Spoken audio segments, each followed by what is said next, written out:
fucked off up here somewhere. Good morning guys, it's Jimmy here, welcome back to another video. And first things first, I am a little bit ill, you can probably hear it in my voice. I've got this bug going around. Don't worry, it's not the big scary one, but it is one nonetheless. So it's currently drugged up. It is, what time is it?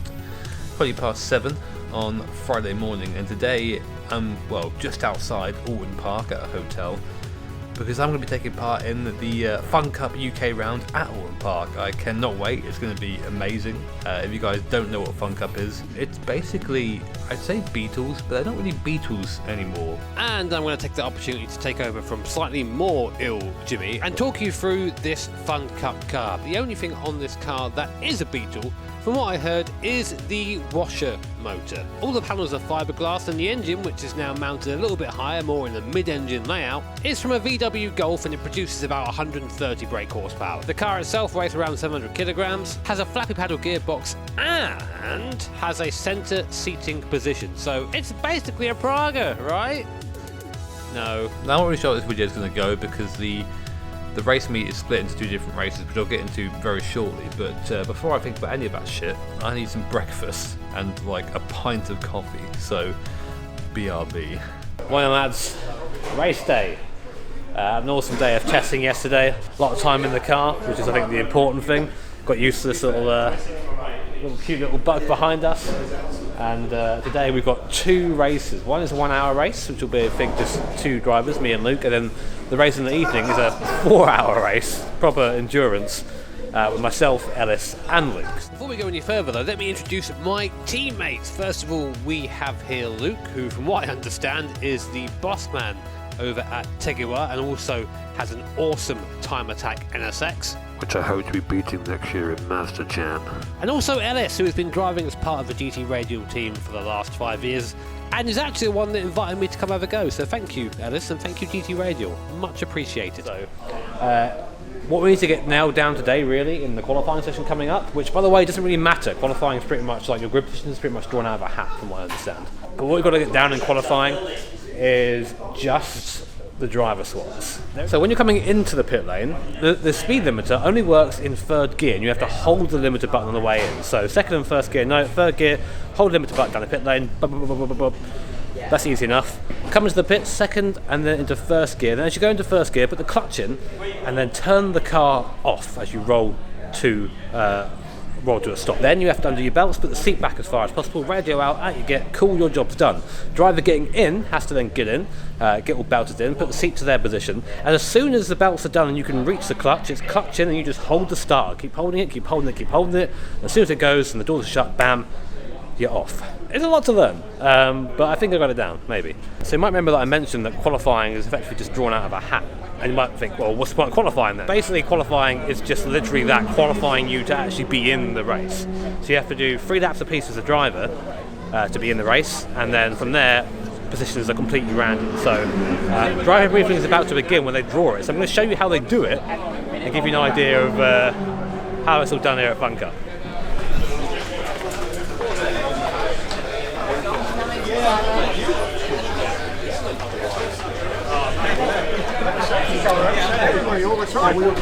So that wasn't clear, we just got drawn in 21st, right near the back of the field, but it's going to be fun. For the content, obviously, yeah, drive from the back. I'm starting race 1, qualifying coming up, see how we do.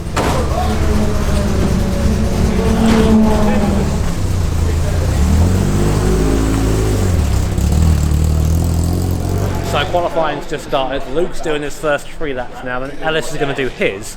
I have got to assist with the pit stop as well. I've only got a couple of people here to do the pit stop. So in Fun Cup, I'm not sure I've really made this clear yet, but in Fun Cup, getting the pit stop right is probably the easiest way to gain time anywhere. So if you get a really slick pit stop, you can gain a ton of positions. So we're going to be doing a lot of work in the session just to make sure we get that right. Then when it comes around to the race, hopefully we can sort of use that in the race and to our advantage. But it does mean a lot of drilling this morning, which is for the best, I think, because my brain's not awake yet.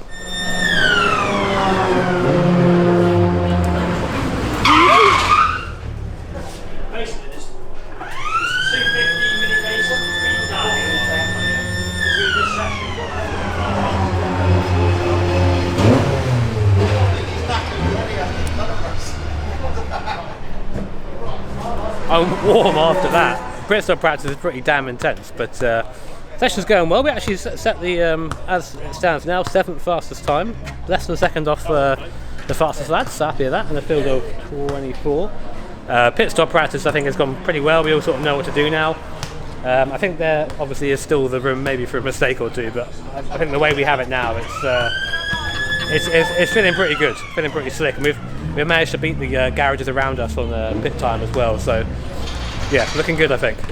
And with that I adjusted the world's most ill-fitting race suit. I mean seriously man, looking dummy thick in that thing.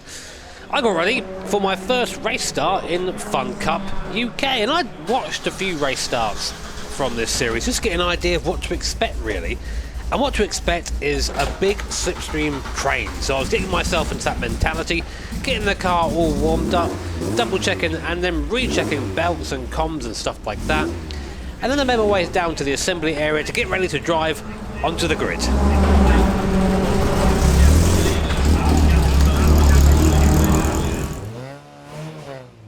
So then, on the grid for my first ever race in Fun Cup. Of course, it's a formation start, so we start off on our formation lap right now and get ready for a rolling start on the next lap, which is right about here. And you can see to the left of me, the 61, there's a rule in Fun Cup saying you cannot overtake the guy next to you until you cross the start-finish line, which is here. So I was being very, very cautious not to go too far up in front of us, in front of that guy, so I got a penalty. Unfortunately, it did mean that I then selected the wrong line going into T1. I took the inside line thinking maybe that'd be a good place to be, but it was all bunched up there, all very slow, which meant that I lost a place to the guy on the outside and to this green car that comes flying through on the inside. That's actually last year's champion as well, so it was good to be near them and try and follow them through the pack, because I had a feeling that it was going to be very much let them punch a hole and I'll try my best to follow through. Now coming up to Ireland for the first time, it's very, very fast left-hander. I decided to lift a little bit, just to give myself a little bit of reaction time, a little bit of room. A lot of cars bunched up ahead of me, and that was actually the wrong choice, because I ended up running wide a little bit and nearly onto the grass on the outside. Very, very slippy out there. Super easy to have the car dragged off into the grass, and once you've got a wheel in the grass, it's pretty much game over. So coming up now to the first chicane, and I'm thinking to myself, I need to be a bit more aggressive here. I'm starting to lose out a bit of time, so I drive into the gap in front of me, behind the green car and to the left of the 14 car there, side by side from the chicane. They gave me room on the first part of the chicane, but not the second part. A little bit of a bonk there as I try and remind the 14 that I'm there, and it seems the 14 had a little bit of a draft for the car in front because I just lost out big time on the straight there, coming down to the second chicane for the first time. Coming towards the end then of the first lap, and you can see that everyone's bunched up at the moment, very much bunched up, because there are a couple of cars that started a bit higher up the grid that we expected to fall back down again, and because of the nature of the circuit and how hard it is to actually overtake unless you've got a really good run on somebody, cars started to bunch up and it was easy to get back on to the rear of the pack again. Had a look around the outside here just to sort of test what the grip was like out there, then forgot to take the apex. Good job Jimmy, great driver. But you're seeing in front now that all the cars are getting very, very bunched up. This is because there's a car with a novice cross just up here who was going a little bit slower than the pack was at the moment, and it basically meant that any cars behind were all just taking it in turns, trying to find a way by as quick as they could, but it didn't mean everyone was getting bunched up. So here's my experience of that novice cross now. We're coming up now down to the second chicane. Here's the 14 from before, the guy that pinched us a little bit through the chicane on the first lap. He makes his way by the track life car, the car in front. I couldn't quite do it though, so I lose a little bit of time here. You can see the gap in front of the cars. I'm just trying to get on the throttle, trying to almost push this guy through the corner, saying, come on, go, go, go. Can't get by here. And because I had a bad run out of chicane, I'm sort of at the mercy now of my engine power, trying to get a little bit of a draft from the guy on the left, but also not stay behind him. I fancy to move up into Druids. Hell, why not? Let's go for it.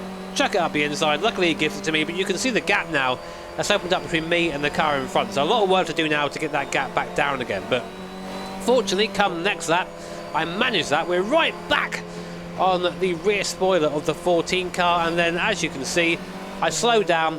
Yellow flags being waved at the side of the course for the safety car. So safety car was deployed, and we cut ahead now to when the safety car was over. And you can see how quickly we go green, how far back we go green on the circuit. The leader goes green at the start finish line. I'm still coming through Druids when I get the green flag, so having to try and prepare and then get back onto the back of the 14 car there. It caught me a little bit by surprise, but on this next lap I was able to get back onto the rear spoilers. So At this point, I'm starting to realise that I am losing a bit of time now behind this car. I need to get by. I need to start going forward if I want to actually make up some places on this stint, because the safety car has cost some time, and we're now a good halfway into my stint at this point. So I get into the draft coming down the main straight. He covers the inside line. I think, okay, let's try that outside line again. We know there's a bit of grip out there.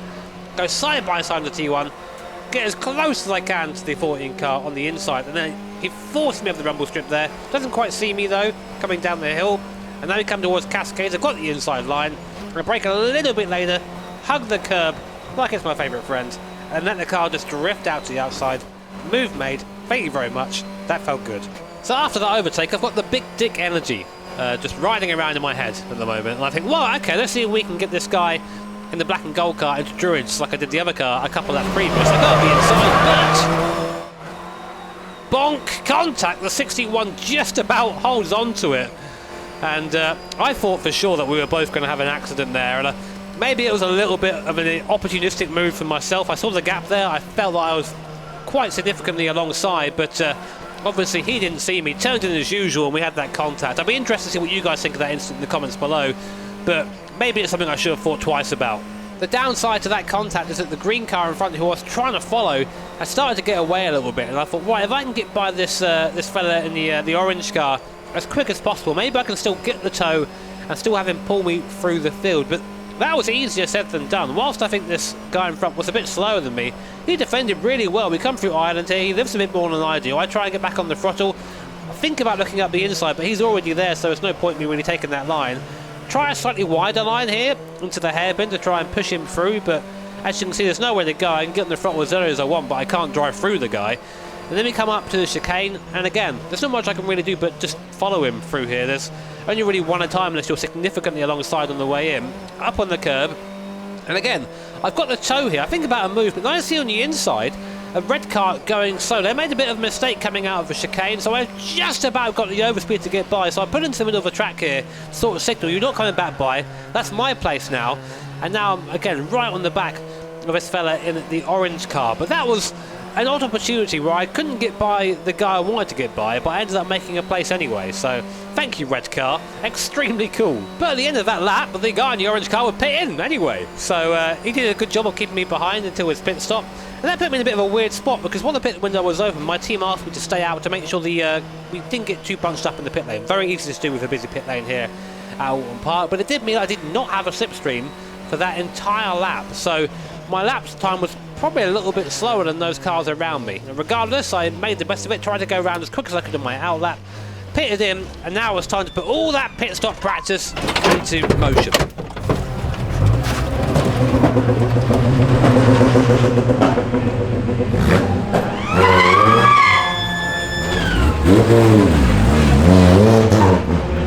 That's some of the most fun I've had in the race car.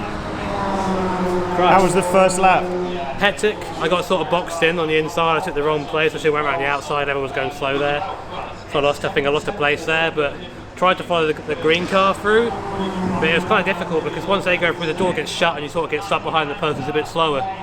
But as time went on, started to go through, had a bit of a side-by-side contact with somebody coming through the fast right-hander at the top there. I quite fancied that for an overtaking spot. I didn't see it coming. And he didn't see me at all, so I just tapped him. He saved it, unfortunately, but P17 before the pit stop started. so I made up 4 places. That's 4 places at the start there, but it's so hard to pass around here. We'll see what pace we're in. We'll wait till the pit stops sort themselves out, then we'll see where we are. P13 after the stops means we gained 4 places in the pit stops, so P21 to P13 looking good so far. Top 10 might still be on, so that's what we're going to go for, I think.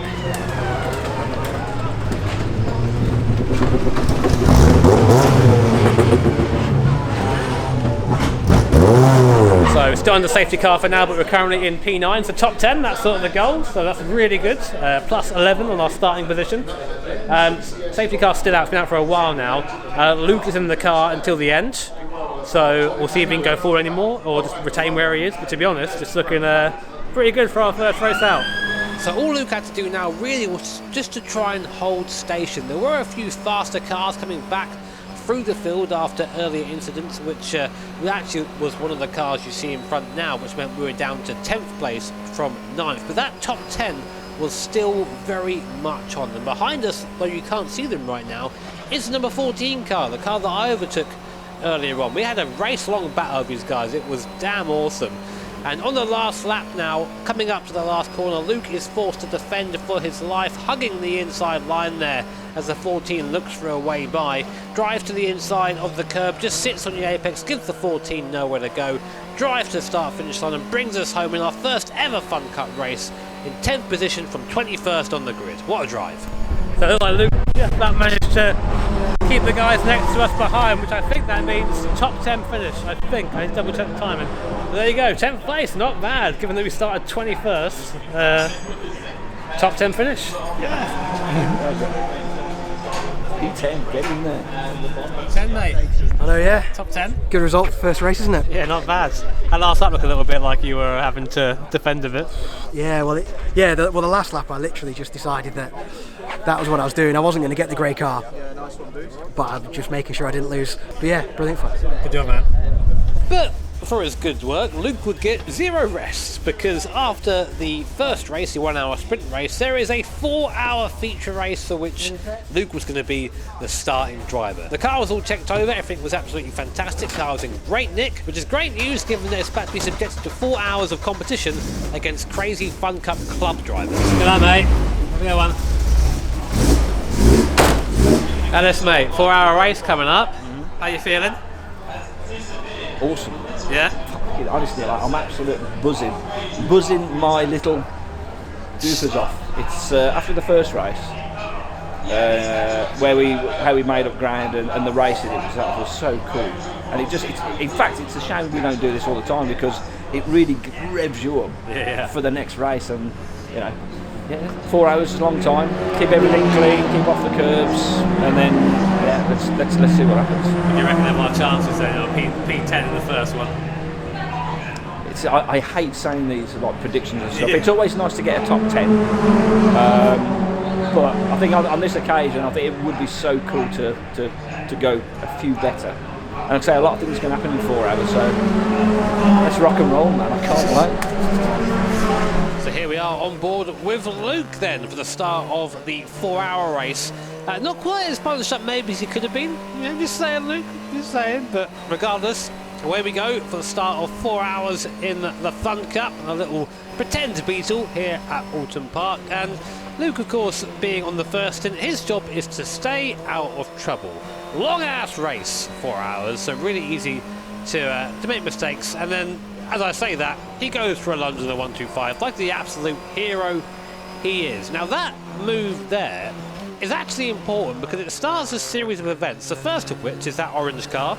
Our mate in the zip car goes round the outside. He's followed through by the UVO car, which is about to come through as well. Look to the left, there it is, which slows Luke down quite a lot for this first chicane. So he comes out of the chicane, way out of speed, and has to sort of try and gain momentum back again. Now this gives the guy on the right hand side here an idea that you can chuck it up the inside when there's no room and hit the guy in front of you off the circuit. So that was a 5,000 IQ move by the guy in the red car, which of course knocked Luke back a little bit.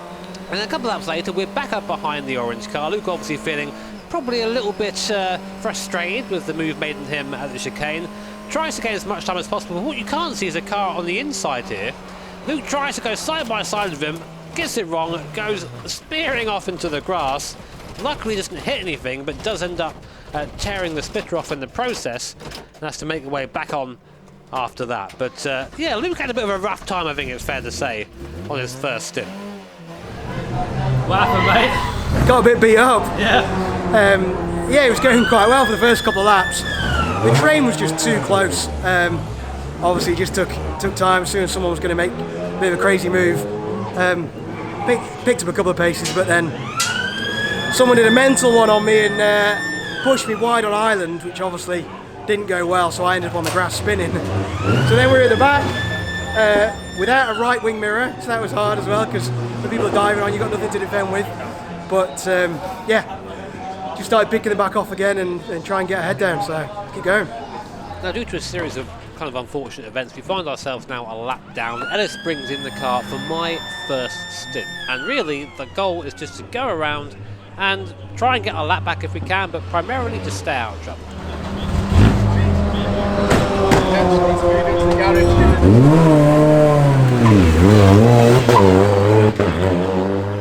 So after an hour and 20 minutes, it's my turn to take on the 4-hour race in the mighty kind of VW Beetle, and straight out of the pit lane and straight up to racing speed. The great thing about the stops being fairly quick and the tyres being the way they are is they keep the heat fairly well, and the brakes also keep the heat as well, which means I can get out of the pit lane and attack straight away as if I were just doing yet another lap. And given that I was all on my own, my goal was just to try and catch cars that were in front of me. And I saw a couple of cars in front of me and I just aimed for them, and after a few laps I noticed those little specks in the distance were getting closer and closer, so I thought, okay, cool, we're putting in some good lap times. That's all I can really do right now, given I'm on my own. I've got no tow, so I'm just driving the car around. It did feel poorly though, the car, with the splitter damage and also a couple of other hits every now and then. It didn't quite feel as fast as earlier, but that would prove to be the least of my concerns. So I come to Druids, listen.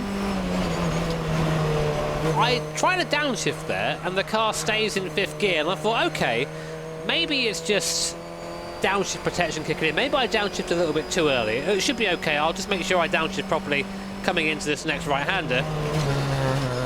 Absolutely nothing. You can hear the clicks as I hit the back of the wheel to try and slow the car down and put it down again, but it just would not downshift. I tried using the clutch, I tried to manually blip as well, anything to try and get the car to go into a lower gear, but it was all to no avail. I have no idea what it is about me and Alton Park, but apparently I'm always doomed to get stuck in gear, so I had no choice really but to come into the pit lane and see if the mechanics fix whatever issue I had. Can't downshift, or just switch ignition off, fire it up. Is it try?